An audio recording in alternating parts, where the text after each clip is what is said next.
Posted by you/jolly_tooth_7274. Throwaway because my friends and family know my name. When my husband was in his early 20s, he got a girl pregnant.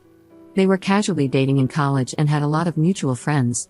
He didn't want to be a dad and told her as much, but she was adamant about keeping the baby. He was supportive through the pregnancy but was clear he didn't want to be involved.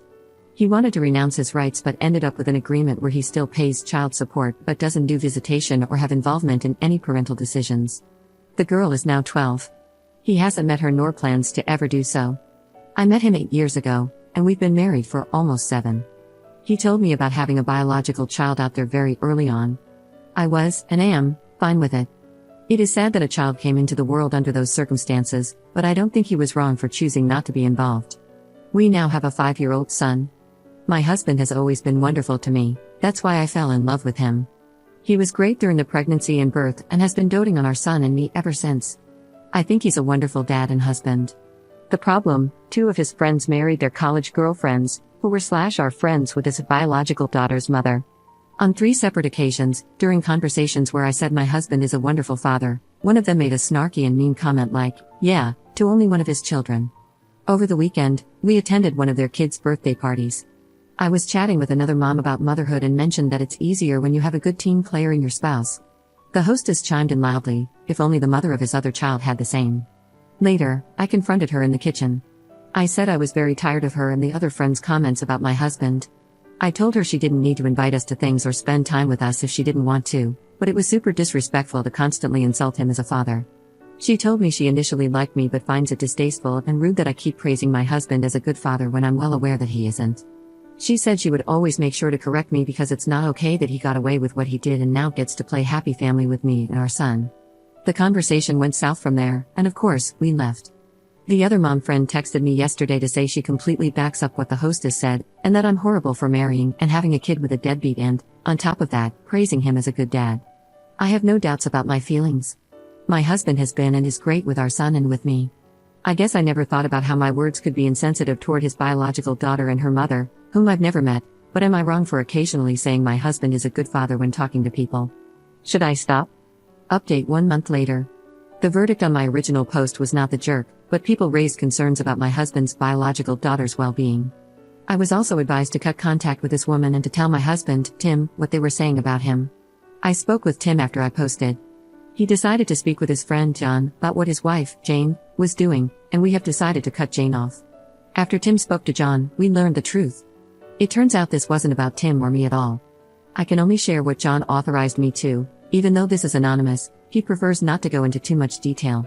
While still in college, John and Jane also had an unplanned pregnancy. John wanted a termination, but Jane didn't.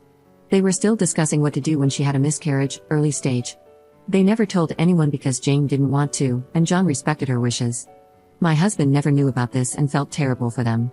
While they moved on and eventually got married and had kids, it's obvious Jane isn't over it and harbors resentment toward John for his stance at the time. Since our son was born, it seems she has occasionally been unloading her feelings onto Tim because she feels that's how things would have gone for her if she hadn't miscarried. This is according to John. I haven't spoken to Jane, so I don't know her side.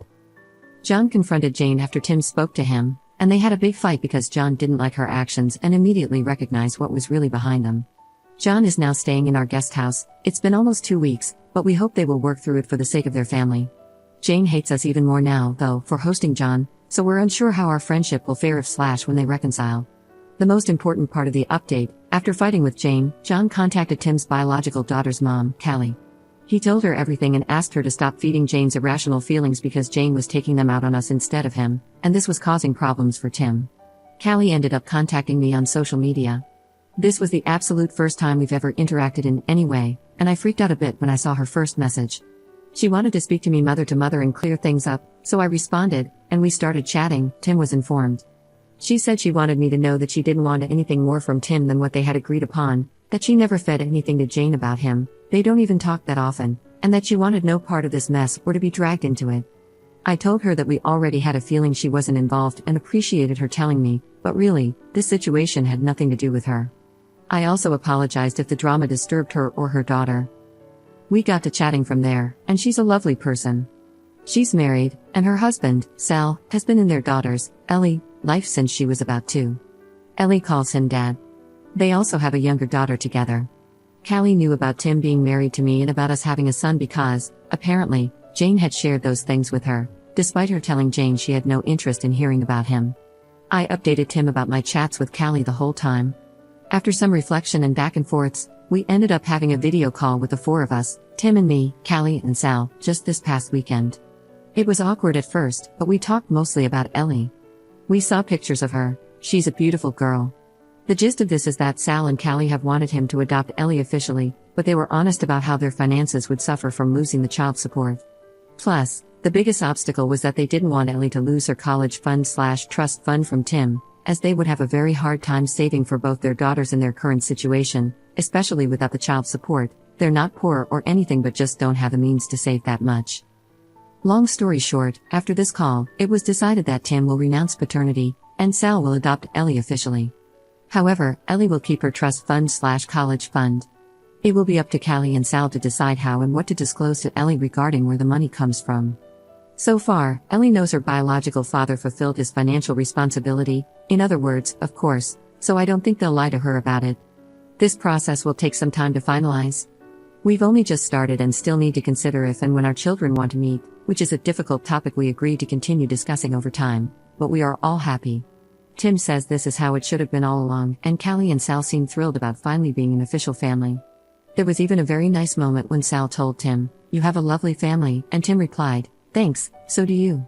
So, thanks Reddit. If I hadn't posted here, maybe none of this would have happened.